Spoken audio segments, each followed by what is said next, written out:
আমি আমার চেহারা মোতাওয়াজ্জু করছি সেই মহান সত্তার দিকে, মহান জাতের দিকে, লিল্লাযী ফাতারাস সামাওয়াতি ওয়াল আরদা, যিনি আসমান এবং জমিনকে সৃষ্টি করেছেন।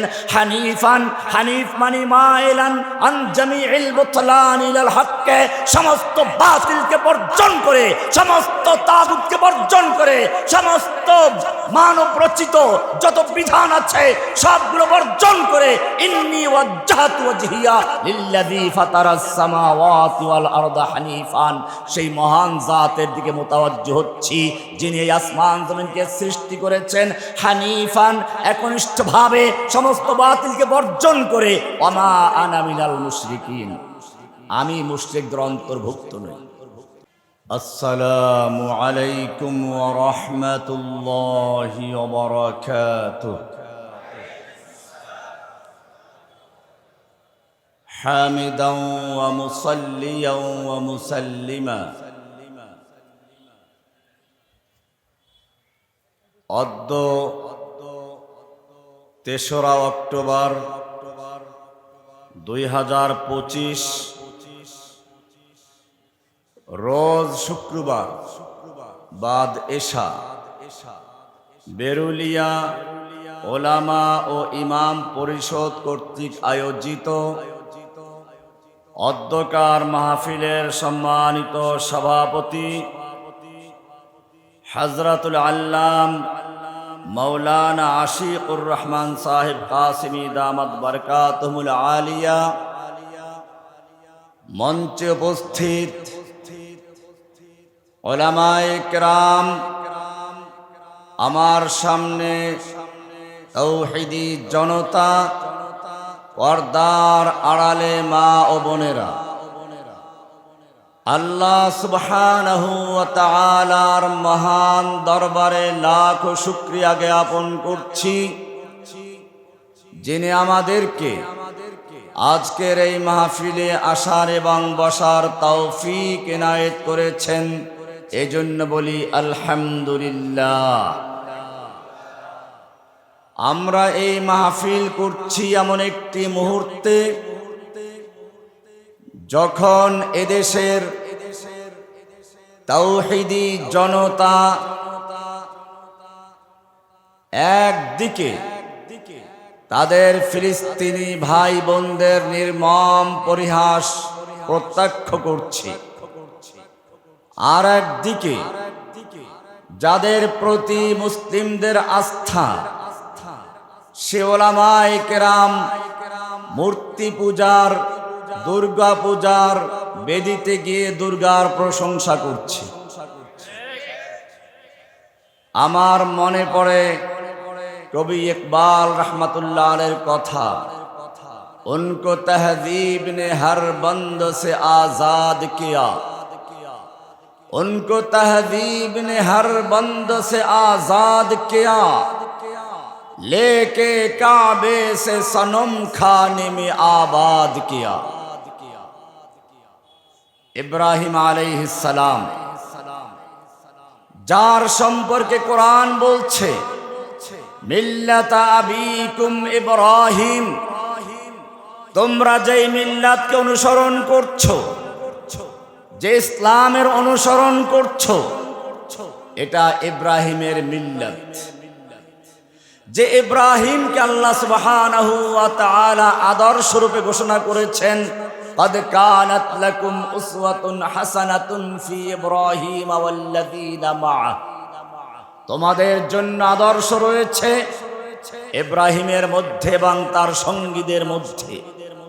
إذ قالوا لقومهم, যখন তারা তাদের কওমের উদ্দেশ্যে বলেছিল, ইন্না বুরাআউ মিনকুম, আমরা তোমাদের থেকে বারা করছি, সম্পর্ক উচ্ছেদ করছি। ওয়ামিম্মা তা'বুদুনা মিন দুনিল্লাহ, এবং আল্লাহর পরিবর্তে তোমরা যাদের ইবাদত করছো তাদের থেকে। ইব্রাহিম আলাইহিস সালাতু ওয়াস সালাম মূর্তি পূজক নয়, শুধু মূর্তি যিনি তৈরি করেন, মূর্তি বিক্রি করেন, মূর্তির ইবাদত করেন, এমন একজনের ঘরে জন্ম হলেন। চিন্তায় পড়ে গেলেন, আসলে কি মূর্তি আমার কোনো উপকার করতে পারে? মূর্তি কি সত্যি আমাদের রব? চিন্তা করতে করতে রাতের বেলায় বসে আছেন আকাশের দিকে তাকিয়ে। কোরআন বলছে, ফালাম্মা জান্না আলাইহিল লাইলু রাআ কাওকাবা, উজ্জ্বল নক্ষত্র দেখতে পেলেন। ক্বালা হাযা রাব্বি, এটাই তো আমার রব। মূর্তি আমার রব নয়। যেই মূর্তির সৌন্দর্য আমার বাবার হাতে, যেই মূর্তি খড়কুটা দিয়ে তৈরি করে পিছনে একটা লাঠি ঢুকিয়ে দাঁড় করে রাখা হয়, এই মূর্তি আমার রব নয়। ফালাম্মা ক্বালা লা উহিব্বুল আফিলিন, কিন্তু তারকা দেখে যখন তিনি বলেন এটা আমার রব, ডুবে গেল। বলেন এটা আমার রব হতে পারে না, যা ডুবে দেয় রব হতে পারে না।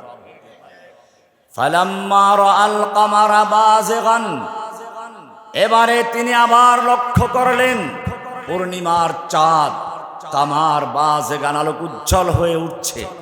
ক্বালা হাযা রাব্বি, হ্যাঁ এটাই তো আমার রব। ফালাম্মা আফালা, কিন্তু এই চন্দ্র যখন আস্তে আস্তে ডুবে গেল, ধীরে ধীরে ছোট হতে হতে এক পর্যায়ে অমাবস্যা হয়ে গেল, চাঁদ আর দেখা যাচ্ছে না। ক্বালা লাইন লাম ইয়াহদিনি লাআকুনান্না মিনাল কওমিদ দাল্লিন, আমার রব যদি আমাকে হেদায়েত না দেন আমি তো পথভ্রষ্টদের অন্তর্ভুক্ত হয়ে যাব। ফালাম্মা রাআশ শামসা বাযিগাতান, এবার যখন তিনি সূর্যকে দেখলেন উদিত হতে, ক্বালা হাযা রাব্বি হাযা আকবার, হ্যাঁ এটাই তো আমার রব, এটাই বড়। ফালাম্মা আফালাত, যখন সূর্য ডুবে গেল, ক্বালা ইয়া কওমি, এবারে তিনি ঘোষণা করলেন ইন্নী বারিউম মিম্মা তুশরিকুন, তোমরা আমার আল্লাহর সঙ্গে যা শরীক করছো, অংশীদার করছো, সবগুলো থেকে বড়া করলাম, সম্পর্ক ছিন্ন করলাম। ইন্নী ওয়াজ্জাহতু ওয়াজহিয়া লিল্লাযী ফাতারাস সামাওয়াতি ওয়াল আরদা হানিফান ওয়া মা আনা মিনাল মুশরিকিন। ইন্নী ওয়াজ্জাহতু ওয়াজহিয়া, আমি আমার চেহারা মোতাওয়াজ্জু করছি সেই মহান সত্তার দিকে, মহান জাতের দিকে। লিল্লাযী ফাতারাস সামাওয়াতি ওয়াল আরদা, যিনি আসমান এবং জমিনকে সৃষ্টি করেছেন। হানিফান, হানিফ মানে মাইলান আন জামিইল বুতলান ইলাল হক, সমস্ত বাতিলকে বর্জন করে, সমস্ত তাগুতকে বর্জন করে, সমস্ত মানব রচিত যত বিধান আছে সবগুলো বর্জন করে ইন্নী ওয়াজ্জাহতু ওয়াজহিয়া লিল্লাযী ফাতারাস সামাওয়াতি ওয়াল আরদা হানিফান, সেই মহান জাতের দিকে মোতাওয়াজ্জু হচ্ছি যিনি এই আসমান জমিনকে সৃষ্টি করেছেন। হানিফান, একনিষ্ঠভাবে সমস্ত বাতিলকে বর্জন করে। ওয়া মা আনা মিনাল মুশরিকিন, আমি মুশরিকদের অন্তর্ভুক্ত নই। এ হচ্ছে পিতা। সন্তান কারা? আমি এখানে পরিষ্কার বলি, আমাদের মুসলিমদের ঐতিহ্যই হচ্ছে কোন ধর্মের উপর আক্রমণ করা নয়। সহ অবস্থানকে আমরা স্বাগত জানাই। ইসলাম যেখানে বিজয় লাভ করেছে সেখানে অমুসলিমদের নিরাপত্তা বিধান করেছে, কিন্তু এর মানে এটা নয় নিজের আকীদা, নিজের বিশ্বাসকে বিসর্জন দিয়ে তারপরে দুর্গা দেবীর প্রশংসায় লিপ্ত হতে হবে। আপনারা জানেন এদেশের এক স্বৈরাচার দুর্গা দেবীর পূজারীদের খুশি করার জন্য আরশের মালিককে সন্তুষ্ট করে ঘোষণা করেছিল, আমরা জানি মা দুর্গা দেবী প্রতি বছর কোনো না কোনো বাহনে চড়ে আসে, এবার এসেছে গজে চড়ে। আর মা দুর্গা দেবী গজে চড়ে আসলে পৃথিবী ফলে ফসলে ধন্য হয়ে যায়, পরিপূর্ণ হয়ে যায়।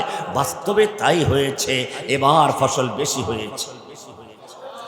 আমি তার কঠোর প্রতিবাদ করেছিলাম, যার কারণে সেই স্বৈরাচার ক্ষিপ্ত হয়ে আমাকে কারাগারে নিক্ষেপ করেছিল আর বলেছিল রহমানের লাশ জেলখানার থেকে বের হবে, জীবিত বের হতে পারবে না। কিন্তু রব্বে কারীম হানিফান, যার দিকে আমার ইমাম ইব্রাহিম আলাইহিস সালাম একনিষ্ঠ মুতাওয়াজ্জু হয়েছিলেন, তিনি আসমান থেকে লক্ষ্য করছিলেন, তিনি দেখছিলেন যে দুর্গা দেবীর ক্ষমতা বড় নয়, কার ক্ষমতা বড়? সুতরাং এখনো যারা কুফফারদের খুশি করার জন্য এই দুর্গা দেবীর প্রশংসায় নিয়োজিত আছেন, আমরা পরিষ্কার বলি, একটা হচ্ছে হিন্দুরা তাদের ধর্মের অনুষ্ঠান করবে, তাদের পূজা করবে, আমরা এক্ষেত্রে কোনো বাধা দিচ্ছি না। কিন্তু মনে রাখতে হবে, কোন হিন্দু মুসলমানদের ঈদের নামাজের জামাতে এসে হাজির হয় না। আল্লাহর রাসূলকে যখন বলা হলো, ঠিক আছে তোমার রবের ইবাদত আমরা 1 বছর করব, আর তুমি আমাদের রবের ইবাদত 1 বছর করবে, প্রতিবাদটা আল্লাহ নিজে করেছেন, রাসূলকেও করতে হয় নাই। নাজিল হয়ে গেল, কুল ইয়া আইয়ুহাল কাফিরুন, ওহে কাফেরের দল, লা আ'বুদু মা তা'বুদুন, তোমরা যার ইবাদত করো আমি তার ইবাদত করি না, ওয়ালা আনা আ'বিদুম মা আ'বাদতুম, তোমরা যার ইবাদত করো আমি তার ইবাদত কখনো করব না, করি না, করব না। লাকুম দীনুকুম ওয়ালিয়া দীন, তোমাদের ধর্ম তোদের, আমার ধর্ম আমার সঙ্গে তোদের ধর্মের কোনো সম্পর্ক নেই। মনে রাখতে হবে, আল্লাহর রাসূল সাল্লাল্লাহু আলাইহি ওয়াসাল্লাম মদিনায় গেলেন, 2 দিন তারা বছরে ঈদ উদযাপন করছে। আল্লাহর রাসূল সাল্লাল্লাহু আলাইহি ওয়াসাল্লাম জিজ্ঞেস করলেন, মা হাযানিল ইয়াওমান, এই 2 দিন কিসের? তোমরা যেদিন দুটোতে আনন্দ উৎসব করছো, খেলাধুলা করছো। তারা বলল, আমরা প্রতি বছরে 2 দিন ঈদ উদযাপন করে আসছি জাহিলি যুগ থেকে। ইসলাম স্বতন্ত্র দিন, তার তাহজিব তামাদ্দুন সম্পূর্ণ আলাদা, স্বতন্ত্র, কারো সঙ্গে মিলবে না। সেজন্য আল্লাহর রাসূল সাল্লাল্লাহু আলাইহি ওয়াসাল্লাম বললেন, ইন্নাল্লাহা কাদ আবদালাকুম, আল্লাহ বদল করে দিয়েছেন, পরিবর্তন করে দিয়েছেন। তোমাদের ওই 2 দিনের পরিবর্তে আরো সুন্দর, আরো ভালো 2 দিন, ঈদুল আযহা, ঈদুল ফিতর। পরিষ্কার হয়ে গেল, মুসলিমদের তাহজিব তামাদ্দুন পরিষ্কার হয়ে গেছে।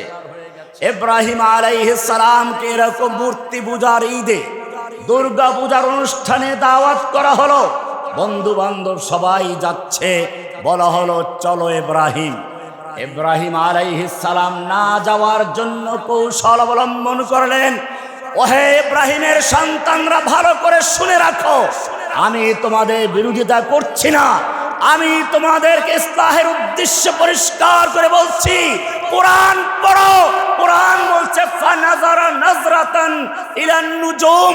ইব্রাহিম সেই মূর্তি পূজার আড্ডায় যাওয়া থেকে, মূর্তি পূজার অনুষ্ঠানে অংশগ্রহণ করার থেকে বাঁচার জন্য হীরা তালাশ করেছেন, কৌশল তালাশ করেছেন। এমনকি তিনি তারকার দিকে তাকালেন, এটা ছিল একটা কৌশল। তিনি তারকায় বিশ্বাসী ছিলেন না, তিনি কোনো জ্যোতিষী ছিলেন না, কিন্তু ওরা মনে করলো নিশ্চয়ই তারকার সিদ্ধান্ত এটা। তিনি আকাশ থেকে এই সিদ্ধান্ত পেয়েছেন। হ্যাঁ, আকাশ থেকেই সিদ্ধান্ত পেয়েছেন, তবে তারকার থেকে নয়, আল্লাহর থেকে। ফানাজারা নাজরাতান ইলান নুজুম, তারকার দিকে তাকালেন। উনি তাকালেন আসমানের মালিকের দিকে। ওরা মনে করলো তাকিয়েছে তারকার দিকে, কারণ ওরা তারকার সিদ্ধান্তকে বিশ্বাস করত। ইব্রাহিম আলাইহিস সালাম বললেন, ইন্নী সাকিম। তাফসীরের কিতাবগুলো খুলে দেখুন, উনি আসলে সরাসরি শারীরিক অসুস্থ ছিলেন না। তাহলে কেন বললেন ইন্নী সাকিম? মিথ্যা বলেছেন না, তাফসীরে পরিষ্কার করা হয়েছে, ইন্নী সাকিম মানে আমি তোমাদের এই শিরকি মূর্তি পূজার ব্যাপারে আমার অন্তর দিক থেকে আমি রুগ্ন, অসুস্থ। তোমাদের এই শিরকি মূর্তি পূজা আমি বরদাস্ত করতে পারি না।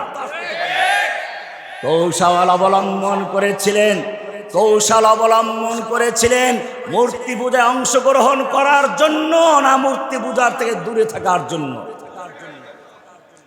যেই লোকেরা ইব্রাহিমের মিল্লাতের অনুসারী দাবি করে, যাদেরকে আল্লাহ বললেন মিল্লাতা আবিকুম ইব্রাহিম, এটা তোমাদের পিতা ইব্রাহিমের মিল্লাত, এটা নমরুদের মিল্লাত নয়, এটা আজরের মিল্লাত নয়, মূর্তি কারিগরের মিল্লাত নয়, মূর্তি পূজকের মিল্লাত নয়, মূর্তি যিনি ভেঙিয়েছিলেন তার মিল্লাত ইব্রাহিমের মিল্লাত।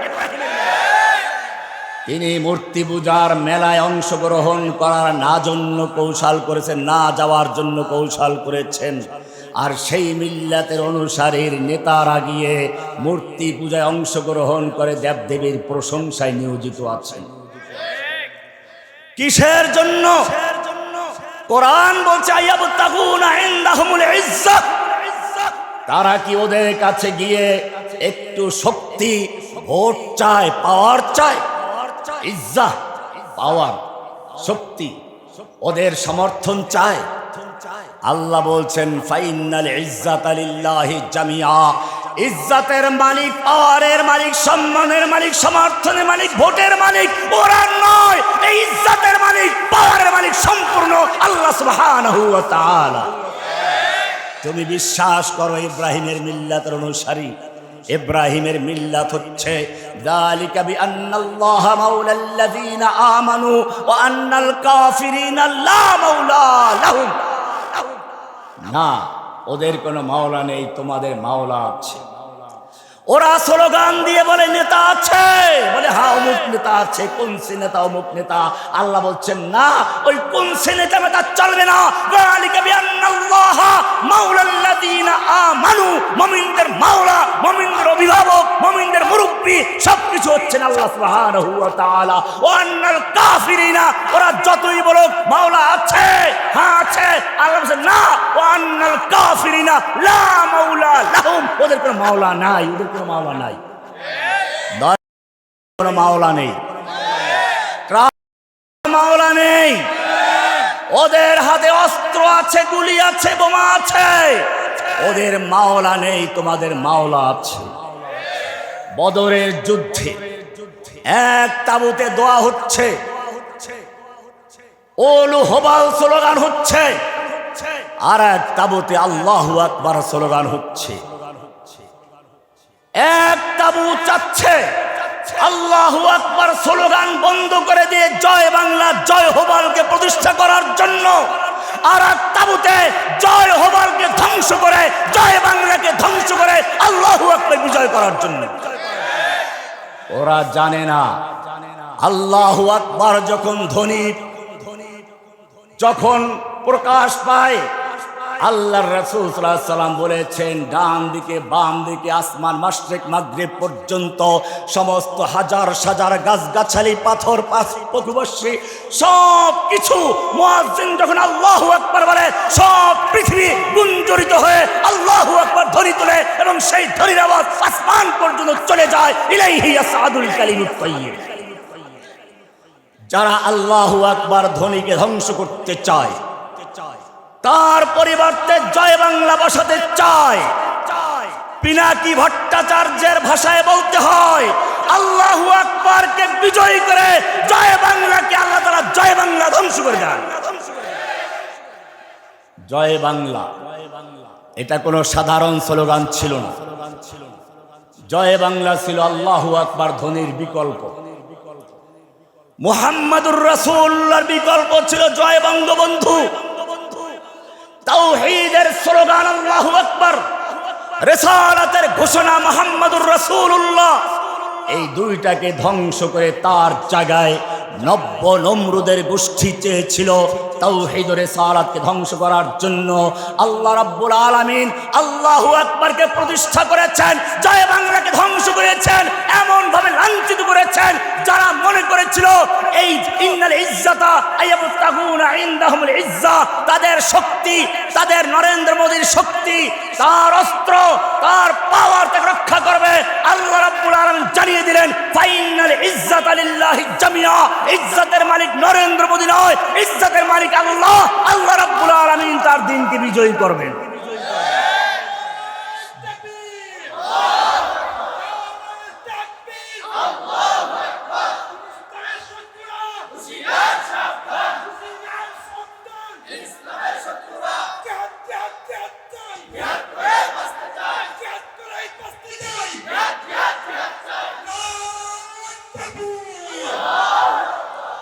মিল্লাত ইব্রাহিম এবারে শুরু হলো কওমকে দাওয়াত দেওয়া।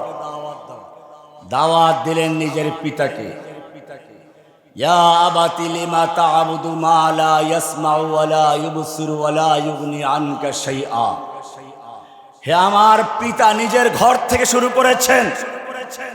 ও আমার পিতা, কেন তুমি ইবাদত করছো এমন জিনিসের যা শুনতে পায় না, দেখতে পায় না, কোনো উপকার করতে পারে না? হে আমার পিতা, হে আমার জাতি, কেন এগুলো ইবাদত করছো? দাওয়াত দিচ্ছেন, ইয়া আবাতি ইন্নী ক্বাদ জাআনি মিনাল ইলমি মা লাম ইয়াতিকা।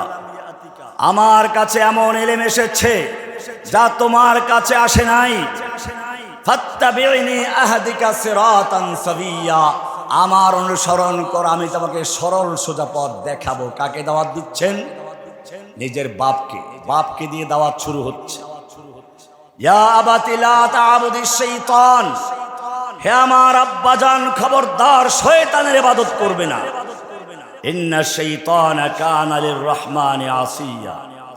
বাপকে দাওয়াত দেওয়া শুরু করলেন, কওমকে দাওয়াত দেওয়া শুরু করলেন, এমনকি দেশের শাসকের সামনে সত্য কথা তুলে ধরলেন। আল্লাহ তাআলা কোরআন ইতিহাস বানিয়ে দিলেন। আলাম তারা ইলাল্লাযী হাজ্জা ইব্রাহিম ফি রাব্বিহি আন আতাহুল্লাহুল মুলক ইয ক্বালা ইব্রাহিম রাব্বিয়াল্লাযী ইউহয়ী ওয়া ইউমীত। সময়ের সবচেয়ে শক্তিশালী শাসকের সামনে দাঁড়িয়ে বললেন, আমার রব হচ্ছেন তিনি। তোমার এই দুর্বল মূর্তি নয় যে খেতে পারে না, যে কথা বলতে পারে না, উপকার করতে পারে না। আমার রব হচ্ছেন তিনি আল্লাযী ইউহয়ী ওয়া ইউমীত, যিনি জীবন মৃত্যুর মালিক। তুলনামূলক একটু দুর্বল দলিল পেশ করলেন। দেখতে চাচ্ছেন প্রতিপক্ষ কেমন, আগে প্রতিপক্ষকে পরীক্ষা করা। নমরুদ বলল, ঠিক আছে। দুজন বন্দীকে জেল থেকে আনা হলো, একজনকে তলোয়ার দিয়ে দ্বিখণ্ডিত করে দেওয়া হলো, আর একজনকে ছেড়ে দেওয়া হলো। বলল, আনা উহয়ী ওয়া উমীত। তুমি যে বলেছ তোমার রব জীবন মৃত্যুর মালিক, এই তো আমি একজনকে জীবন দিলাম, একজনকে মৃত্যু দিলাম, আমিই তো মালিক। ইব্রাহিম আলাইহিস সালাম বুঝতে পারলেন, ঠিক আছে, এইবার আমি একটা দুর্বল উইকেট দাঁড় করিয়েছিলাম তোকে পরীক্ষা করার জন্য। দেখি তুই কি খালি দাবি করিস না সাথে প্রমাণও পেশ করো। দেখলাম তুই দাবির সঙ্গে দলিলও দাও। ঠিক আছে, এইবার তোর সামনে এমন দলিল পেশ করব, দাবি করলে তোর পক্ষে দলিল দেওয়া সম্ভব হবে না। এবারে তিনি পাল্টা প্রশ্ন করলেন, রব্বিয়াল ফা ইন্নাল্লাহা ইয়াতি বিশ-শামসি মিনাল মাশরিকি ফাআতি বিহা মিনাল মাগরিব। তাহলে শোনো, আমার রব তিনি যিনি পূর্ব দিক থেকে সূর্য উদিত করে পশ্চিম দিকে ডুবান। ফাআতি বিহা মিনাল মাগরিব, তুমি যদি পারো পশ্চিম দিক থেকে উদয় করে পূর্ব দিকে ডুবাও। তুমি আগে দাবি সামনে দলিল পেশ করেছো, এখন শুধু বললেই চলবে না, এটা তো আমি করি। অনেক তাফসিরে লেখে ইব্রাহিম বলতে পারত, নমরুদ বলতে পারতো না, বলার সুযোগ নেই। এই জন্য ইব্রাহিম আগেই সুন্দরভাবে দেখেছেন যে শুধু দাবি করে না, দাবির সঙ্গে দলিলও পেশ করে। আর এই কারণেই তিনি এমন দলিল পেশ করলেন যা তার বাস্তবে দেখানো সম্ভব নয়। আমার রব তিনি যিনি পূর্ব দিক থেকে সূর্য উদয় করে পশ্চিম দিকে ডুবান। তুমি এবারে পশ্চিম দিক থেকে উদয় করে পূর্ব দিকে ডুবাও। এখন যদি সে বলে এটা তো আমিই করি, চলবে না, কারণ তুমি তো আগে প্রমাণ দেখিয়েছে, এবারও প্রমাণ দেখাও। এই কারণে আল্লাহ সুবহানাহু ওয়া তাআলা বলেছেন, ফাবুহিতাল্লাযী কাফার। এবারে কাফেরটা হতভম্ব হয়ে গেল, হতাশ হয়ে গেল, আর কোনো জবাব তার সামনে নেই। তাওহীদের অনুসারী যুবকেরা শুনে রাখো, যখন তোমরা সত্যের ময়দানে অবতীর্ণ হবে, জেনে রাখবে তোমার কৌশল, তোমার যুক্তি শেখানোর মালিককে। ইব্রাহিম আলাইহিস সালামকে যিনি শিক্ষা দিয়েছিলেন তিনি তোমাকে শিখাবেন। দুর্বল হওয়ার কোনো প্রয়োজন নেই। ইলম দেওয়ার মালিককে। কওমকে দাওয়াত দিলেন, নমরুদকে দাওয়াত দিলেন। কওমের লোকেরা বুঝতে পারলো এই লোকটা মূর্তির সমালোচনা করে, দাওয়াত চলছে, বরং তাকেও দাওয়াত দেওয়া হলো, চলো মেলায় চলো, মূর্তি পূজার মেলা, দুর্গা পূজার মেলা, চলো। দাওয়াত দিবে, নমরুদের যুগ থেকে দেওয়া হয়েছে। এই দাওয়াত পেয়ে তুমি খুশি হয়ে গেল, আমাকে হিন্দু দাওয়াত দিচ্ছে। তোমার তো আক্ষেপ করা দরকার ছিল, আমাকে হিন্দু দাওয়াত দিচ্ছে, আমার ইমান কি এত দুর্বল হয়ে গেল? ইতিহাস পড়ো, তাবুকের যুদ্ধে 3 জন সাহাবী অংশগ্রহণ করতে পারেননি। মুনাফিকরা যায় নাই, অন্য সকল সাহাবায়ে কেরাম চলে গেলেন। মুনাফিক ছাড়া ভালো সাহাবী মাত্র 3 জন মদিনায় রয়ে গেলেন। মুনাফিকরা তাড়াতাড়ি গিয়ে বলল, আমি এই ওজর সেই ওজর, আল্লাহ রাসূল যাও মাফ করে দিলাম। কিন্তু ওই 3 জন কোনো মিথ্যা কথা বলেন নাই। লম্বা ইতিহাস, আমি ইতিহাস বলার উদ্দেশ্য না। আল্লাহর রাসূল তাদের সাথে সম্পর্ক ছেদ করার জন্য বললেন, সকলকে কথাবার্তা বলবে না, আল্লাহর পক্ষ থেকে ফয়সালা না আসা পর্যন্ত কোনো কথা নেই। ইতিমধ্যেই রোম সম্রাট তাদের একজনকে পত্র লিখলো, আমরা শুনতে পেয়েছি তোমাদের নেতা, তোমাদের রাজা তোমাদের সাথে সম্পর্ক ছেদ করেছেন, কথাবার্তা বন্ধ করে দিয়েছেন, এমনকি তোমাদের স্ত্রীকেও তোমাদের সঙ্গে মিলতে দিচ্ছেন না। এত জুলুম, এত অন্যায়, এত বিচার, এটা মেনে নেওয়া যায় না। আমি তোমার সাহায্যের জন্য প্রস্তুত আছি। সাহাবী, আমরা হলে কি করতাম? পেয়ে গেছি না, তিনি দরজা বন্ধ করে কাঁদতে শুরু করলেন, আল্লাহ, আমার ইমান কি এত দুর্বল হয়ে গেল যে এখন কাফের মুশরিক পর্যন্ত আমার ব্যাপারে আশাবাদী হয়ে উঠেছে। আল্লাহ তাআলা ঠিকই তাদের পক্ষে তওবা কবুল করেছেন।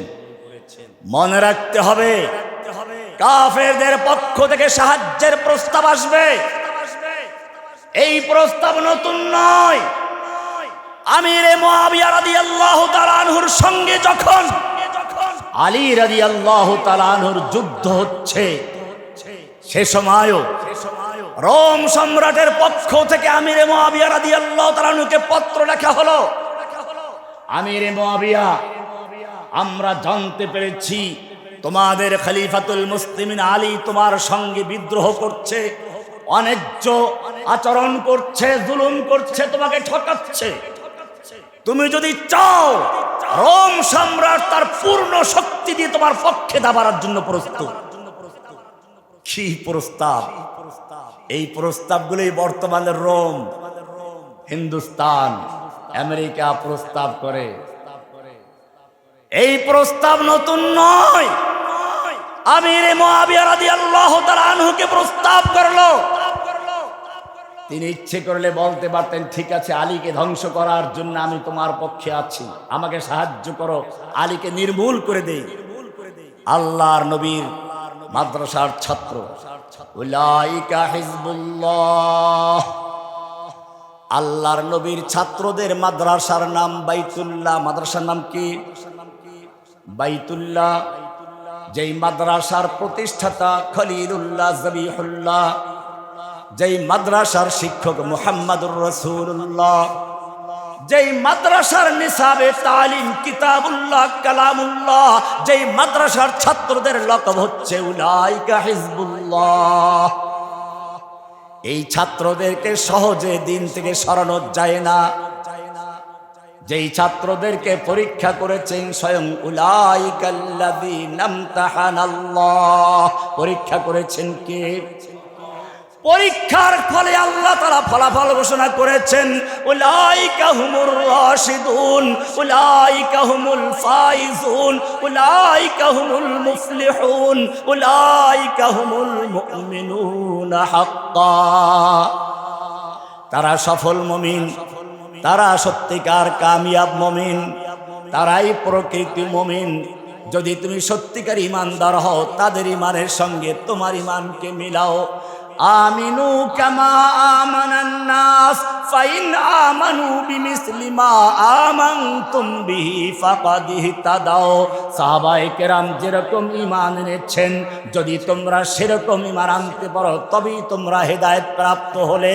সাহাবায়ে কেরাম, জোরে বলে, মাদ্রাসার নাম কি? মাদ্রাসার নাম বাইতুল্লাহ। মাদ্রাসার শিক্ষকের নাম কি? মুহাম্মাদুর রাসূলুল্লাহ। মাদ্রাসার প্রতিষ্ঠাতাদের নাম কি? ইব্রাহিম খলিলুল্লাহ, ইসমাইল জবিহুল্লাহ। এবারে মাদ্রাসার নিসাবে তালিমের নামটা কি? কিতাবুল্লাহ, কালামুল্লাহ। যেই মাদ্রাসার শিক্ষক স্বয়ং রাসূলুল্লাহ, যেই মাদ্রাসার নিসাবে তালিম কিতাবুল্লাহ, কালামুল্লাহ, যেই মাদ্রাসার প্রতিষ্ঠাতা জবিহুল্লাহ, খলিলুল্লাহ, যেই মাদ্রাসার ছাত্রদেরকে আল্লাহ খুশি হয়ে লকব দিয়েছেন উলাইকা হিজবুল্লাহ, উলাইকা হিজবুল্লাহ, তারা হচ্ছে আল্লাহর দল। কার দল? এইরকম ছাত্রদের পরীক্ষা নেওয়ার মতো দুনিয়ার কোনো শিক্ষক নেই, দুনিয়ার কোনো পরিদর্শক নেই। এই জন্য আল্লাহ নিজেই বলেছেন উলাইকাল্লাযীনা ইমতাহানাল্লাহ। পরীক্ষা নিয়েছেন কে? পরীক্ষা নিলেন কোথায়? এসি রুমে বসিয়ে না। উলাইকাল্লাযীনা ইমতাহানাল্লাহ। পরীক্ষা হচ্ছে বদরের ময়দানে, পরীক্ষা হচ্ছে উহুদের ময়দানে, পরীক্ষা হচ্ছে হুনাইনের ময়দানে, পরীক্ষা হচ্ছে হুদাইবিয়ার ময়দানে। কি শর্তগুলো মেনে নেওয়া হচ্ছে? পরীক্ষা হচ্ছে একজন মুমিনকে বন্দী করা হয়েছে কিংবা হত্যা করা হয়েছে, এই খবর চলে আসলো, সঙ্গে সঙ্গে স্বয়ং রাসূল বের হয়ে আসলেন আর ঘোষণা করলেন ইবাদাল্লাহ ও আসহাবাস শাজারা, গাছের নিচে বসে আরাম করার সময় নেই, চলে আসো। আমি হাত বিছিয়ে দিলাম, হাত বিছিয়ে দিলেন। 1400 সাহাবায়ে কেরাম হাত বিছিয়ে দিলেন। কিসের জন্য? ভালো করে ইতিহাস পড়ো। একজন মুমিনকে মক্কায় গ্রেফতার করা হয়েছে, একজন মুমিনকে হত্যার খবর ছড়িয়ে পড়েছে, গুজব ছড়িয়ে পড়েছে। আল্লাহর নবী বায়াত নিচ্ছেন, 1400 সাহাবায়ে কেরাম বায়াত করছেন। কিসের বায়াত? বায়াতুল মউত ছিল। হয়তো ওসমান হত্যার বদলে দিয়ে মক্কা বিজয় করে ছাড়ব, নতুবা সকলেই শহীদ হয়ে যাব, কেউ মদিনায় ফিরে যাব না। কে কে তৈরি আছো? আল্লাহর নবী হাত বিছিয়ে দিলেন।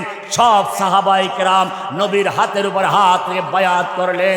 বায়াতের খবর মক্কায় পৌঁছে গেল, ওদের হৃদয়ে জালজালা শুরু হয়ে গেল, কম্পন শুরু হয়ে গেল। সঙ্গে সঙ্গে ওসমানকে নিয়ে তারা সন্ধি চুক্তির প্রস্তাব নিয়ে হাজির হলো। বোঝা গেল গুজব নতুন নয়। চট করে এসে পড়ব, চট করে মিছিল করব, ঝটিকা মিছিল। চট করে ঢুকে পড়ব, ঝটিকা মিছিল করো। জেনে রাখবেন মক্কার কাফেররা এরকম গুজব ছড়িয়ে দিয়েছিল। আল্লাহর নবীর এক বায়াতের খবরে মক্কার কাফেরদের অন্তরে জালজালা শুরু হয়ে গেছিল, ভূমিকম্প শুরু হয়ে গেল।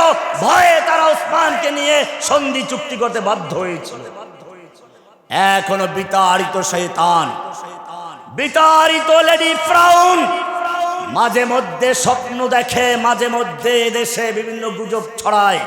জেনে রাখবেন এদেশে যদি মুসলিমরা একজন ইমামের অধীনে ওয়াতাসিমু বিহাবলিল্লাহি জামিআন, আল্লাহর রজ্জুকে ঐক্যবদ্ধভাবে ধরো, এদেশের তৌহিদি জনতা এক ইমামের নেতৃত্বে ঐক্যবদ্ধ থাকতে পারে। যেভাবে মক্কার কাফেররা বায়াতের খবর শুনে ভয়ে প্রকম্পিত হয়েছিল, ঠিক তেমনি ভাবে বর্তমান যুগের কাফের মুশরিকরা, বর্তমান যুগের আবু জাহেলরা মুসলিমদের বায়াতের খবর শুনে ভয়ে থরথর করে কাঁপবে ইনশাআল্লাহ। আল্লাহর নবী বায়াত নিলেন। এই বায়াতের খবর মক্কায় পৌঁছে গেল। শুধু মক্কায় নয়, সাত আসমান ভেদ করে, লৌহ কলম ছেদ করে আল্লাহর আরশ পর্যন্ত পৌঁছে গেছে। আরশ থেকে সঙ্গে সঙ্গে নাজিল হয়ে গেল ইন্নাল্লাযীনা লাকাদ রাদিয়াল্লাহু আনিল মুমিনিনা ইয ইউবাইউনাকা তাহতাশ শাজারা।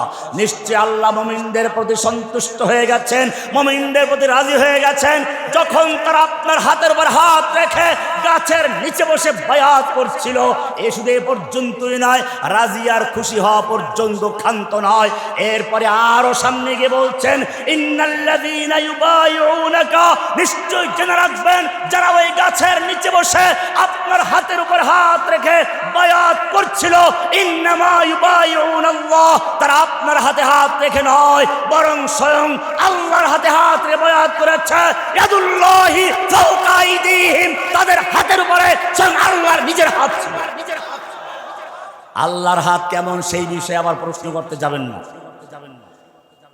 বায়াত হয়ে গেল, আজকে হাজারো বায়াত, হাজারো ওসমান বাংলাদেশের কারাগারে নির্যাতিত নিপীড়িত অবস্থায় রয়েছে। এই যে আমার পাশে আছেন মাওলানা ফরিদ সাহেবের ভাই, মাওলানা ফরিদ, শেখ ফরিদ ভাই জেলে আছেন। কত আলেম জেলে এখনো নির্যাতিত নিপীড়িত অবস্থায় রয়েছে। ফিলিস্তিনের বাচ্চা বাচ্চা পর্যন্ত কারাগারে নির্যাতিত রয়েছে। কোথায় সেই বায়াহুল হুদাইবিয়ার সন্ধির লোকেরা? কোথায় সেই সাহাবীদের আদর্শের অনুসারীরা? তোমাদের তো কোনো বায়াত হচ্ছে না। একটা বায়াত হলে দুনিয়ার কাফের ভীত সন্ত্রস্ত হয়ে যেত। তোমরা কাকে খুশি করতে চাও? আমেরিকাকে ভয় পাও? আয়াবতাগুনা ইনদাহুমুল ইজ্জা ফাইনাল ইজ্জাতা লিল্লাহি জামিআ। সমস্ত ক্ষমতার মালিক কে? পাওয়ার কার হাতে? সুপার পাওয়ার আমেরিকা নয়, সুপার পাওয়ার ভারত নয়, ওরা সেফের পাওয়ার, জিরো পাওয়ার। সমস্ত ক্ষমতার মালিক কে? জেনে রাখবেন। আমি বলছিলাম আমিরে মুআবিয়া রাদিয়াল্লাহু তাআলা আনহুর কাছে পত্র আসলো। আমিরে মুআবিয়া রাদিয়াল্লাহু তাআলা আনহু সেই ছাত্রদের তো একজন যাদের পরীক্ষা নিয়েছেন কে? আমিরে মুআবিয়া রাদিয়াল্লাহু তাআলা আনহু রোমের সম্রাটকে জানিয়ে দিলেন, ইয়া কালবার রোম, ওই রোমের কুত্তা, আমার আমিরের সঙ্গে আমার যুদ্ধ হচ্ছে, আমার আমিরের সঙ্গে আমার বিরোধ চলছে। এই সুযোগ নিয়ে যদি ইসলামী ভূখণ্ডের দিকে এক কদম বাড়াতে চাও, জেনে রাখবে আলীর পক্ষে যুদ্ধ করে সর্বপ্রথম যেই লোকটা জীবন দেবে সেই লোকটা আর কেউ নয়, সেই লোকটা আমিরে মুআবিয়া রাদিয়াল্লাহু তাআলা আনহু। আজকে মনে রাখতে হবে, বাংলাদেশের ইসলামী দলগুলোকে আমি এই ঘটনার মাধ্যমে জানাতে চাই, আমাদের মধ্যে ইখতিলাফ থাকতে পারে, বিরোধ থাকতে পারে, কিন্তু জেনে রাখবেন সেই বিরোধটা আমিরে মুআবিয়া রাদিয়াল্লাহু তাআলা আনহু আর আলী রাদিয়াল্লাহুর মধ্যে যে হয়েছিল সে পর্যায়ে গড়ায় নেই। সুতরাং মনে রাখতে হবে, আমাদের মধ্যে দুশমনরা যত বিরোধ তৈরি করতে চায়, যত ইখতিলাফ তৈরি করতে চায়, এর উদ্দেশ্য হলো একটাই, ইসলামকে ধ্বংস করা, ইসলামী শক্তিকে দুর্বল করা। সেজন্য সত্যিকার অর্থে যদি আমরা সাহাবীদের অনুসারী হয়ে থাকি, তাহলে যেভাবে কুফফারদের প্রস্তাবকে প্রত্যাখ্যান করে ইসলামী ঐক্যের শক্তিশালী ভিত স্থাপন করেছিলেন, আজকে সময় এসেছে সমস্ত ভেদাভেদ ভুলে গিয়ে, সমস্ত ইখতিলাফ থাকুক তার জায়গায়, ইখতিলাফকে নিজ জায়গায় রেখে ইত্তেহাদ মাল ইখতিলাফের উসুলের ভিত্তিতে ঐক্যবদ্ধভাবে মাঠে নামার সময় হয়েছে। নতুবা জেনে রাখবেন, নতুবা জেনে রাখবেন পূর্ব তিমুর এক সময় ইন্দোনেশিয়ার মুসলমানদের অংশ ছিল। সেখানে আস্তে আস্তে এনজিওরা খ্রিস্টান বানিয়ে শেষ পর্যন্ত স্বাধীন ভূখণ্ড, তার স্বাধীন দেশ বানিয়ে নিয়েছে। এমনি ভাবে দক্ষিণ সুদান, সুদানের অংশ ছিল, মুসলিম ভূখণ্ডের অংশ ছিল। খ্রিস্টানরা সেখানে কাজ করে করে মুসলিমদের খ্রিস্টান বানিয়ে আলাদা রাষ্ট্র গঠন করেছে এবং তৎকালীন সময়ের মুসলিম নামধারী কোফি আনান জাতিসংঘের মহাসচিব তার উদ্বোধন করেছিল, স্বাধীনতার পতাকা উড্ডীন করেছিল।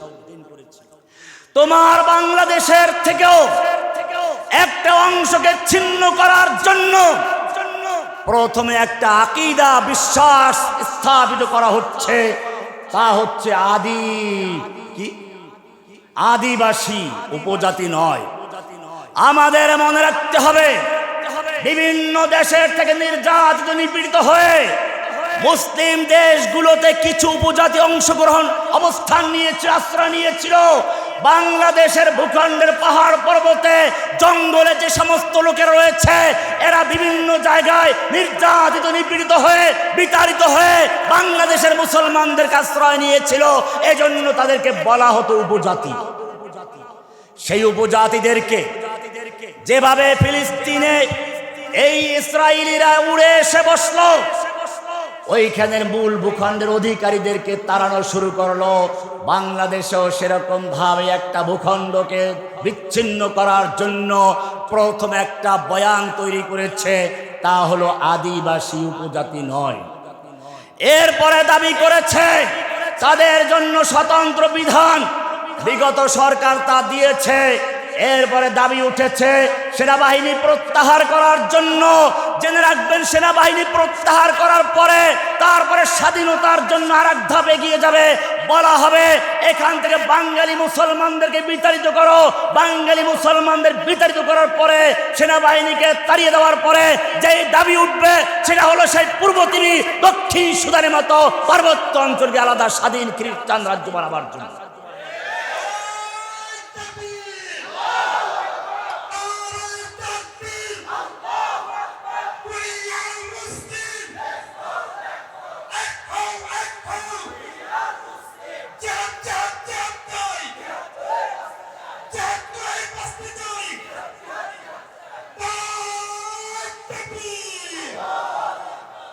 ইব্রাহিম আলাইহিস সালাম নমরুদের দরবারে তাওহীদের দাওয়াত পেশ করলেন।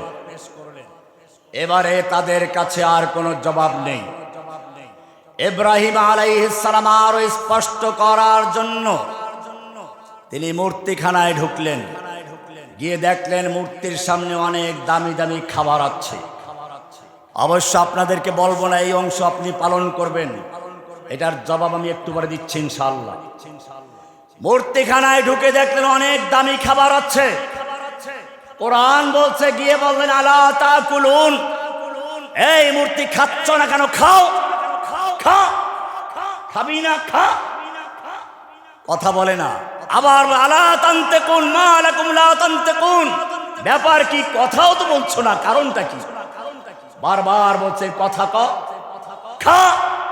খাবিও না, কথাও বলবি না। রাগ উঠে গেছে। ফাকানা দরবান বিল ইয়ামিন, ডান হাতে জোরে থাপ্পড় মারলেন। এরপরে কুঠার নিয়ে মূর্তি ভাঙ্গা শুরু করলেন। ছোটগুলো সব ভেঙ্গে বড়টার কাঁধে কুড়াল লটকে দিয়ে তিনি সরে পড়লেন। ইতিহাস আপনারা জানেন। আমি আপনাদেরকে এইখানে মূর্তি ভাঙ্গার জন্য বলবো না। আমাদের আদর্শ লাকাদ কানা লাকুম ফি রাসূলিল্লাহি উসওয়াতুন হাসানা, আমাদের রাসূলের আদর্শ রয়েছে। তিনি মক্কায় যখন হামজার মতো বীর পুরুষ তার সঙ্গে রয়েছে, ওমর বিন খাত্তাবের মতো লৌহ পুরুষ তার সঙ্গে আছে, আর সেই খাদিজার মতো ধনী, ওসমানের মতো ধনী তার সঙ্গে আছে। তারপর ইচ্ছে করলে রাতের অন্ধকারে মক্কার খানায় কাবা এবং তার আশপাশ থেকে 360 মূর্তির 20-25টা ভাঙতে পারতেন, ভেঙেছিলেন। ইব্রাহিম আলাইহিস সালামের সুন্নাত এখানে তিনি পালন করেন নাই। কেন করেন নাই? তিনি হচ্ছেন সর্বশেষ নবী। কিভাবে দিন কায়েম করতে হবে তাকে পাঠানো হয়েছে। কিসের জন্য? হুয়াল্লাযী আরসালা রাসূলাহু বিল হুদা ওয়া দীনিল হক লিইয়ুযহিরাহু আলাদ দীন কুল্লিহি, আই লিয়াগলিবা আদ-দীনাল হক আলা জামিইল আদিয়ানিল বাতিলা, সমস্ত দ্বীনে বাতিলের উপরে আল্লাহর দ্বীনে হককে বিজয়ী করার জন্য আল্লাহর নবীকে পাঠানো হয়েছে। এই জন্য বিজয়ী করতে গেলে জোর করে বিজয় করা যায় না। প্রথম ধাপ হচ্ছে ওই যে দেখেন না, পাহাড়ি অঞ্চলের লোকেরা প্রথম বিশ্বাসের স্লোগান দিচ্ছে আদিবাসী। ইসলাম বলে প্রথম অন্তরের পরিবর্তন করো।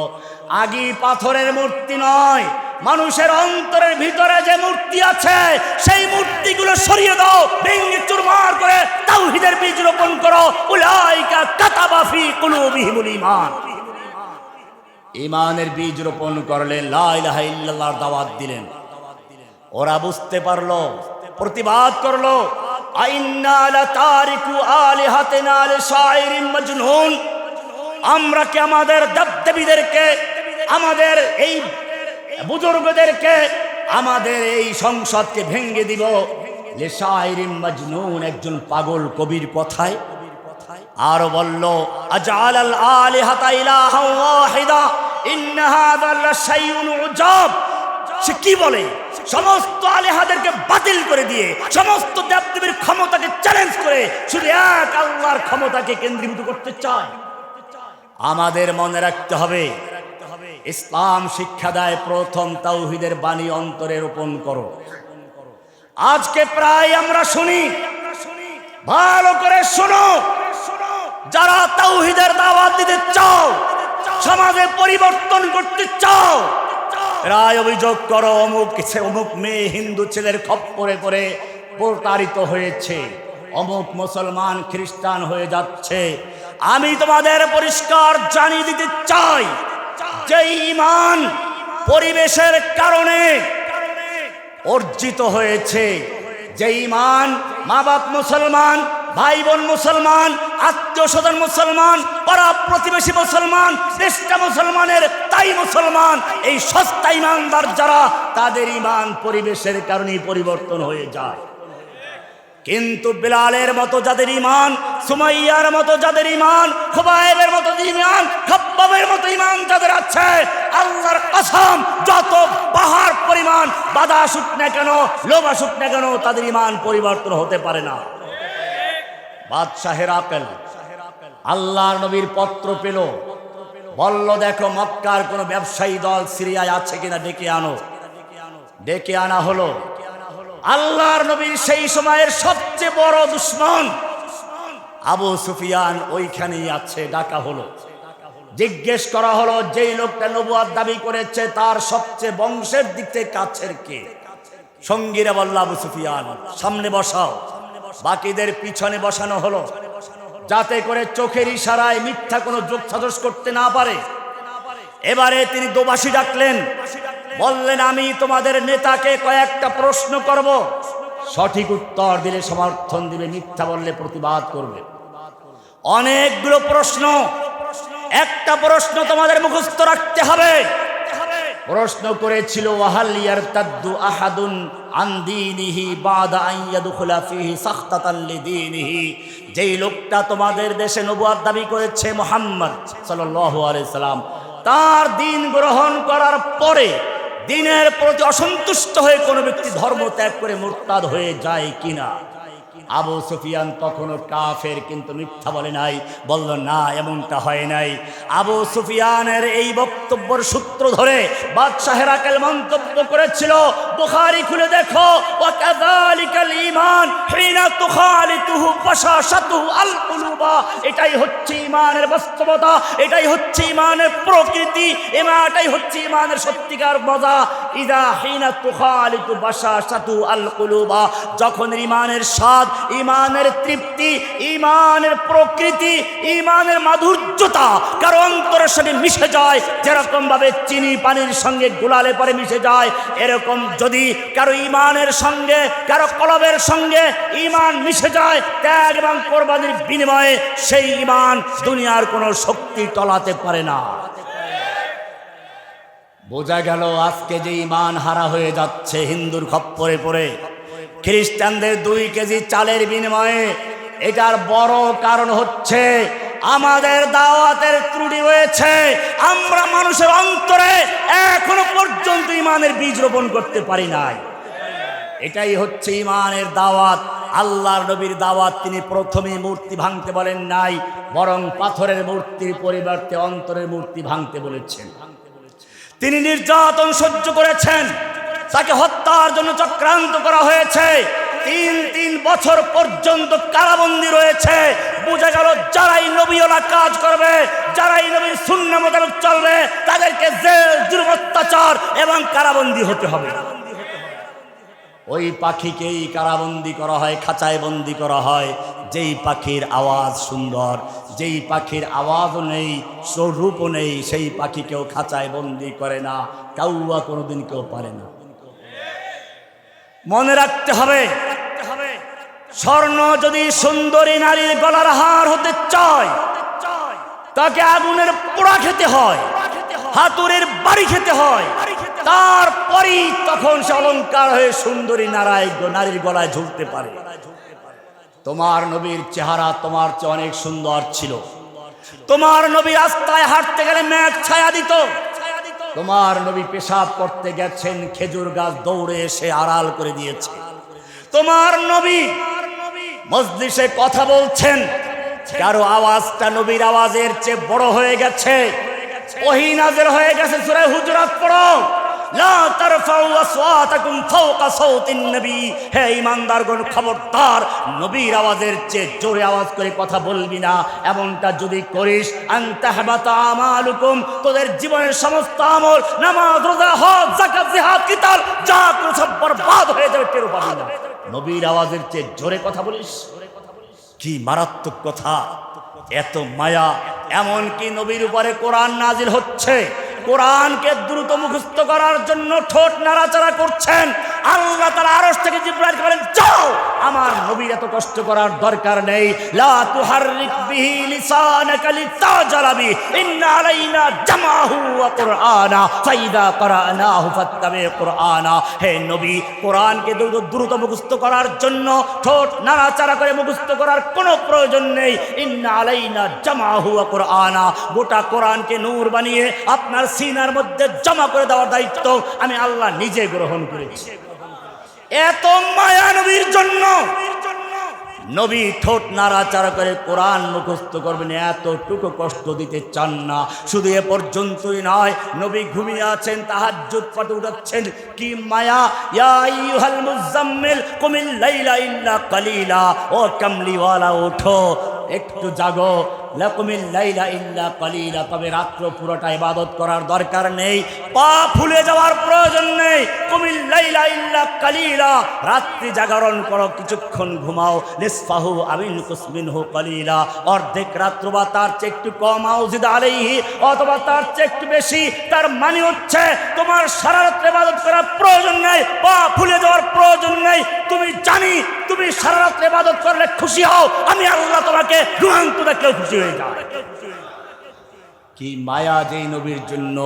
এবারে তোমাদের জিজ্ঞেস করতে চাই, এই নবী যখন তায়েফের ময়দানে পাথর বৃষ্টি বর্ষণ হচ্ছিল, রাস্তায় লুটিয়ে পড়লেন, তখন আল্লাহ দেখতে পাচ্ছিলেন কিনা? ফিরাবার ক্ষমতা ছিল কিনা? ফিরিয়েছিলেন কিনা? ফিরান নাই। উহুদের যুদ্ধে আল্লাহর নবী লৌহ বর্ম পরে নামলেন। কাফের দেখলো কোনো আক্রমণ করার জায়গা নেই, জোরে তলোয়ার দিয়ে মাথায় আক্রমণ করলো। লোহার হেলমেট পরা আছে, লোহার টুপি ভেঙ্গে গালের ভিতর দিয়ে মারির দাঁতে আঘাত করলো, দুটো দাঁত পড়ে গেছে, লোহাটা গালের ভিতরে ঢুকে রয়েছে। তুমি কি চিন্তা করেছো তোমার একটু দাঁতে যন্ত্রণা হলে, ব্যথা হলে পাগল হয়ে যাও ডাক্তারের কাছে যাওয়ার জন্য, আর তোমার নবীর দাঁতের ভিতরে লোহা ঢুকে আছে। দুজন সাহাবী যুদ্ধের পরে সেই লোহা বের করার জন্য মারির দাঁত দিয়ে কামড় দিলেন, লোহাটা বের হয়ে আসলো ঠিকই, আর তার দুটো পড়ে গেল। আর তুমি মিলাদের কবিতা পেয়ে গেলে, কর দিয়া জঙ্গে উহুদ মে মুস্তফা দন্দা শহীদ, ये शरीयत ये खिलाफत हमको मिलने के लिए, या नबी सालाम अलैका। মিষ্টি খাওয়া শুরু হয়ে গেল। তুমি যেই নবীর দান শহীদকে কেন্দ্র করে মিষ্টির ব্যবসা করে যাচ্ছ, সেই নবীকে উহুদের ময়দানে বাঁচানোর জন্য নুসাইবা রাদিয়াল্লাহু তাআলা আনহা ডান দিক থেকে, বাম দিক থেকে, পিছন থেকে, সামনে থেকে ঢাল হয়ে যুদ্ধ করেছে। হাদিসের কিতাব পড়ো, আল্লাহর রাসূল সাল্লাল্লাহু আলাইহি সাল্লাম বলছেন, আমি যখন ডান দিকে তাকালাম দেখলাম নুসাইবা, বাম দিকে নুসাইবা, সামনে নুসাইবা, পিছনে নুসাইবা, 10টা তীর তরবারি আঘাত সহ্য করে এই মহিলা যুদ্ধ চালিয়ে গেছে। মুসাইলামার বিরুদ্ধে যুদ্ধে এই মহিলা অংশগ্রহণ করেছিলেন। রুফাইদার ইতিহাস পড়ো, আসমা বিনতে আবু বকর ইতিহাস পড়ো। যখন আবু বকরের মেয়ে আয়েশা রাদিয়াল্লাহু তাআলা আনহার বড় বোন জাতুন নিতাকাইন, আল্লাহর নবী যখন গারে সুরে আত্মগোপনে ছিলেন, নিজের কোমরবন্ধকে ছিঁড়ে একটা অংশ দিয়ে খাবার টিফিনকারী বন্দি টেনে নিয়েছিলেন, আর একটা অংশ দিয়ে তিনি আর তার বাহনকে টেনে নিয়েছিলেন। এজন্য উপাধি দেওয়া হলো জাতুন নিতাকাইন।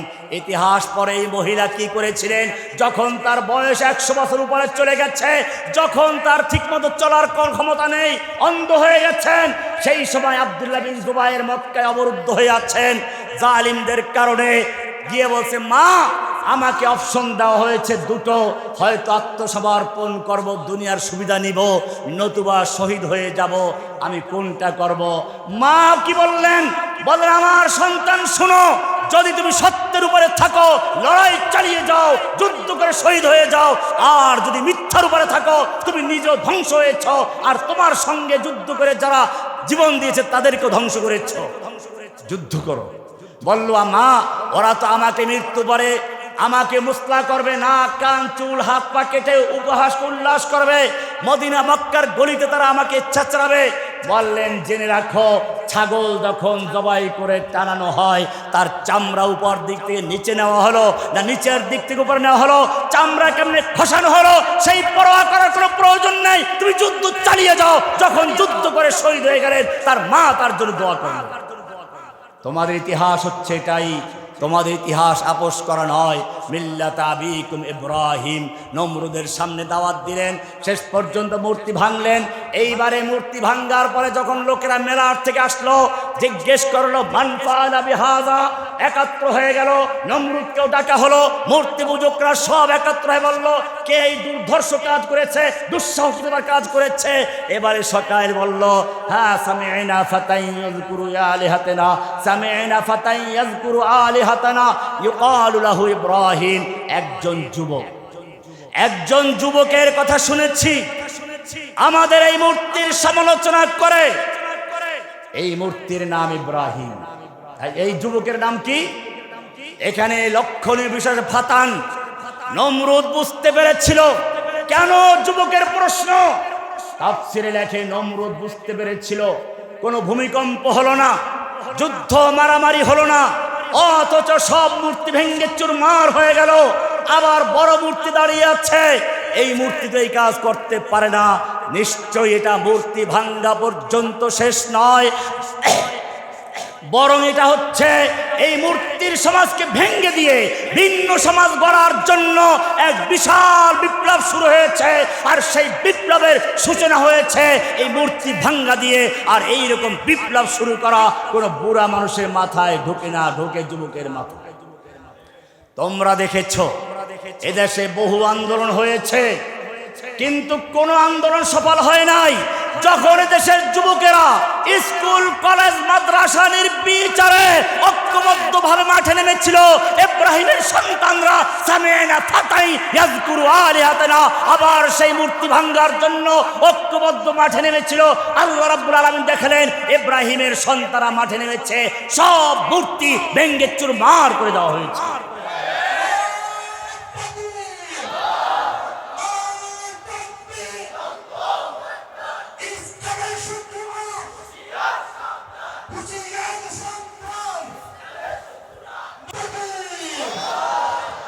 তবে এখানেও একটা পার্থক্য আছে। ইব্রাহিম আলাইহিস সালাম সব মূর্তি ভেঙেছিলেন, বড়টা রেখে দিয়েছিলেন, কিন্তু বাংলার ইব্রাহিমের সন্তানরা সব ভেঙেছে, এমনকি বড়টাকেও। যখন দেখলো কুড়াল দিয়ে ভাঙ্গা যাচ্ছে না, ক্রেন লাগিয়ে টেনে হেঁচড়ে দুমড়ে মুচড়ে চুরমার করে দিয়েছে। এখানেই পার্থক্য, কারণ ইব্রাহিম আলাইহিস সালাম মূর্তি ভেঙেছিলেন, অন্তরের মূর্তি ভাঙ্গেন নাই।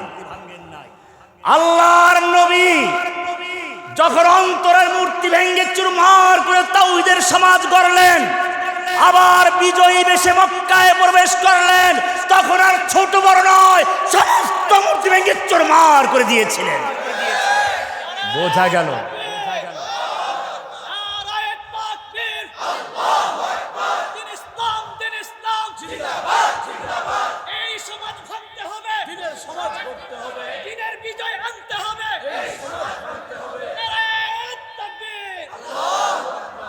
জেনে রাখতে হবে দুটো আদর্শ এখানে। ইব্রাহিমের আদর্শ হচ্ছে ভেঙ্গে চুরমার করে বড়টাকে রেখে দাও, দাওয়াতের কৌশল। আমাদের নবীর কৌশল হচ্ছে তাওহীদের দাওয়াত দিতে দিতে এক পর্যায়ে গিয়ে মূর্তি ভেঙ্গে চুরমার করো। পাথরের মূর্তি, ইটের মূর্তি ভাঙ্গার আগে মানুষের অন্তরের থেকে সমস্ত মূর্তির ভালোবাসা মহব্বত ভেঙ্গে চুরমার করো, লোকেরা নিজেরাই মূর্তি ভেঙ্গে ফেলবে। যেই মূর্তিটাকে বসাবার জন্য, কলবের মধ্যে স্থাপন করার জন্য রেডিও, টিভি, সমস্ত প্রচার মাধ্যমগুলো ব্যবহার করা হয়েছে, 1 বছর তার কি যেন জন্ম শতবর্ষী পালন করা হলো, 1 বছর আগের থেকে কামডাউন শুরু হলো। আমরা যারা জেলখানায় ছিলাম তারা জানি বিটিভি ছাড়া জেলখানায় অন্য কোনো চ্যানেল দেখা যায় না। খুললেই পারে বাবার মূর্তি, সবসময় বাবার বন্দনা, সব সময় চেষ্টা হলো রাস্তার মোড়ে মোড়ে বাবার মূর্তি, অফিসে বাবার মূর্তি, এমনকি মাদ্রাসার অফিসে পর্যন্ত মূর্তি ঢুকিয়েছিল। উদ্দেশ্য একটাই, সকলের অন্তরের ভিতরে মূর্তি স্থাপন করে দেওয়া। কিন্তু জেনে রাখবে অন্তরের মালিক একজন, তিনি কে? তুমি যতই চেষ্টা করেছ ওদের অন্তরে, এই প্রজন্মের অন্তরে মূর্তি বসাবার জন্য, এই প্রজন্ম ইব্রাহিমের সন্তান, এই প্রজন্ম নবী মুহাম্মদ সাল্লাল্লাহু আলাইহি সাল্লামের সন্তান, যারা মক্কার মূর্তি ভেঙে চুরমার করেছে, তাদের অন্তরের ভিতরে এমন ঘৃণা তৈরি করলেন, যেভাবে সাহাবায়ে কেরামদের অন্তরে মূর্তির ঘৃণা তৈরি করে তাওহীদকে বসালেন, এই প্রজন্মের অন্তরে সেভাবে মূর্তির ঘৃণা তৈরি করে দিলেন। এমন ভাবে সমস্ত মূর্তি ভেঙে চুরমার করে দেওয়া হলো। এটাই পার্থক্য ইব্রাহিম আলাইহিস সালামের সাথে আর লাকাদ কানা লাকুম ফি রাসূলিল্লাহি উসওয়াতুন হাসানার সঙ্গে। প্রিয় তাওহীদি জনতা, যুবক ভাইয়েরা, এখানে লক্ষণীয় বিষয় হচ্ছে ফাতান, সামি'না ফাতান। সমাজ পরিবর্তন করার জন্য যখন যুবকরা জেগে ওঠে, সেই সমাজকে অবশ্যই পরিবর্তন করা যায়, এটা রুখে দেওয়ার মতো কোনো শক্তি থাকে না। तौहीद की अमानत सीनों में है हमारे, आसान ही है मिटाना नामो निशा हमारा। सब गुरीज़ा होगी आखिर जलवाए खुर्शीद से, ई चमन मामूर होगा नगमाए तौहीद से। আবার সেই তৌহিদের দাওয়াত, তৌহিদের আওয়াজ প্রত্যেকটা মানুষের ভিতরে অন্তরে বসাতে হবে। তারপরেই যখন তুমি ময়দানে নামবে, দুনিয়ার কোনো শক্তি নেই তোমার শক্তিকে রুখে দেওয়ার মতো। ইব্রাহিমকে আগুনে নিক্ষেপ করা হচ্ছে, ইব্রাহিমকে আগুনে নিক্ষেপ করা হচ্ছে। আমাদের নবীকে নির্যাতন করা হলো, দান শহীদ করা হলো। বলছিলাম কেন? যে আল্লাহ তাআলা নবীকে এত ভালোবাসেন, মেঘ দিয়ে ছায়া দেন, খেজুর গাছ দিয়ে আড়াল করে দেন, ওহী নাযিল হলে পরে ঠোঁট নাড়াচাড়া করতে বারণ করেন, জোরে কথা বললে ঠান্ডা করে দেন। এই নবীকে এত নির্যাতন করা হলো কেন? আল্লাহ তাআলা বাধা দেন নাই। কোরআন বলছে, আম হাসিবতুম আন তাদখুলুল জান্নাতা ওয়ালাম্মা ইয়াতিকুম মাসালুল লাযীনা খালাউ মিন ক্বাবলিকুম মাসসাতুহুমুল বাসাউ ওয়াদ-দাররাউ ওয়াযুলজিলু হাত্তা ইয়াকুলার রাসূলু ওয়াল্লাযীনা আমানু মা'হু মাতা নাসরুল্লাহ।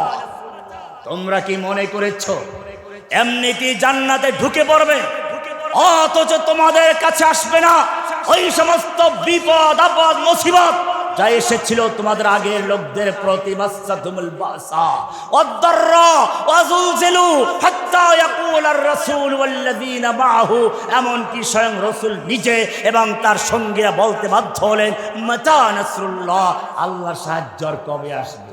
হ্যাঁ, নিজের শক্তি যখন চূড়ান্ত ব্যয় করে তখনই আল্লাহর সাহায্য আসে। বদরের যুদ্ধে লক্ষ্য করো, ফেরেশতারা আগে এসে বসে থাকেন নাই। যখন 1000 সশস্ত্র যোদ্ধার বিরুদ্ধে মাত্র জীর্ণ শীর্ণ 313 জন সাহাবী দাঁড়িয়ে গিয়েছেন, আল্লাহ রাব্বুল আলামিন বলছে, ফেরেশতারা যাও এবার তাদের সঙ্গী হয়ে যুদ্ধ করো। ইব্রাহিমকে আগুনে নিক্ষেপ করা হচ্ছে, আল্লাহর ফেরেশতারা পর্যন্ত আল্লাহর কাছে দোয়া করছেন, আল্লাহ তোমার ইব্রাহিমকে তো আগুনে নিক্ষেপ করা হচ্ছে। আল্লাহ বলছেন, আমি দেখছি, কতক্ষণ দেখো, আমার নিয়ম আছে, আমি চূড়ান্ত পরীক্ষা নেব, শেষ সময় ফিরে যায় কিনা। ইব্রাহিমকে আগুনে নিক্ষেপ করা হলো। আল্লাহ তাআলার নিয়ম হচ্ছে, বান্দার ক্ষমতা যখন চূড়ান্ত পর্যায়ে শেষ হয়ে যায়, আর কোনো ক্ষমতা নেই, আল্লাহ বলেন তখনই আমার সাহায্য শুরু হয়ে যায়। আগুনে নিক্ষেপিত হয়েছে, ইব্রাহিমের ক্ষমতা শেষ হয়ে গেছে, আমার সাহায্য শুরু হয়ে গেছে। কুল্লা ইয়া নারু কুনি বারদাও ওয়া সালামান আলা ইব্রাহিম, খবরদার আগুন আমার ইব্রাহিমের জন্য ঠান্ডা হয়ে যাও, আরামদায়ক ঠান্ডা, কোনো কষ্ট যেন না পায়। আগুনের মালিক কে? যে আল্লাহ রাব্বুল আলামিন ইব্রাহিমের জন্য আগুনকে ঠান্ডা করতে পেরেছেন। আমি জিজ্ঞেস করতে চাই, সে আল্লাহ এখনো জীবিত আছেন কিনা? এখনো এই বোমার আগুনকে ঠান্ডা করে দিয়ে, পারমাণবিক বোমাকে ঠান্ডা করে দিয়ে তাওহীদের ঝান্ডা উড্ডীন করার তৌফিক দিতে পারেন কিনা? কিন্তু শর্ত হচ্ছে আজ ভি জু করে ইব্রাহিম কা ইমা पैदा, आज भी जू करे इब्राहिम का ईमा पैदा, आग कर सकती है, आग कर सकती है अंदाज़े गुलिस्तां पैदा। তুমি লক্ষ্য করো মুসা নবীর দিকে, ফিরাউনের বিরুদ্ধে দাঁড়িয়ে গেলেন, এবারে বনি ইসরাইলকে মুক্ত করে তিনি চলছেন, সামনে নদী পিছনে বাহিনী, আর কোনো পালাবার জায়গা নেই। ও মুসা, তোমার ক্ষমতা শেষ হয়ে গেছে। আমার নিয়ম হচ্ছে বান্দার ক্ষমতা যেইখানে শেষ হয়ে যায় ওইখান থেকে আমার সাহায্য শুরু হয়ে যায়। তোমার ক্ষমতা শেষ হয়ে গেছে, আমার সাহায্য শুরু হবে। তোমার লাঠি নদীতে মেরে দাও। পানি দুভাগ হয়ে সরে গেল, মাঝখানে ফাঁকা হয়ে গেল, মুসা বাহিনী পার হয়ে গেল। আল্লাহ রাব্বুল আলামিন দেখালেন রাস্তা বাকি আছে, ফেরাউন তুমিও নামো। ফেরাউন নেমে গেল, দুই দিক থেকে পানিকে বলে চুবাও, ফেরাউনকে চুবিয়ে মারলো। আমি জিজ্ঞেস করতে চাই যে আল্লাহ রাব্বুল আলামিন মুসা এবং তার বাহিনীর জন্য নদীর ভিতর রাস্তা করে পার করে দিলেন, আর ফেরাউনকে তার বাহিনী সহ চুবিয়ে মারলেন। সে আল্লাহ জীবিত আছেন কিনা? আগের মতো ক্ষমতা আছে কিনা? তাই যদি হয় তাহলে বর্তমান সময়ের নমরুদ ফেরাউনদেরকে চুবিয়ে মেরে তাওহীদি মুসলিমদের বিজয় দান করতে পারেন কিনা? তাহলে ভয় কিসের? একটাই ভয়, मिस्ले कलीम हो अगर, मिस्ले कलीम हो अगर मारे काज़मा कोई, आज भी आती है, आज भी आती है कोहे तूर से बंगला तखफ। ও যুবক, তুমি যদি সত্যিকার অর্থে মুসার মতো ঈমান এবং তাওহীদ নিয়ে লাঠি সহ ময়দানে আসতে পারো, লাঠি মারতে দেরি, রাস্তা করতে দেরি হবে না ইনশাআল্লাহ। ইউসুফ আলাইহিস সালাম জুলাইখার ঘরে বন্দী, 7 দরজা বাইরে থেকে বন্দী। ইউসুফকে বলা হলো আসো, হাইতালাক অপকর্মের জন্য আহ্বান করলো। ইউসুফ বসে বসে তাসবিহ করেন নাই, বসে বসে দোয়া করেন নাই। দোয়া করতে হবে। আল্লাহর নবী বদরের যুদ্ধের ময়দানে বসে দোয়া করেছেন, সেই দোয়া কবুল হয়েছে। ইউসুফ আলাইহিস সালাম মনে করলেন আমার সামনে দরজা পর্যন্ত যাওয়ার ক্ষমতা আছে।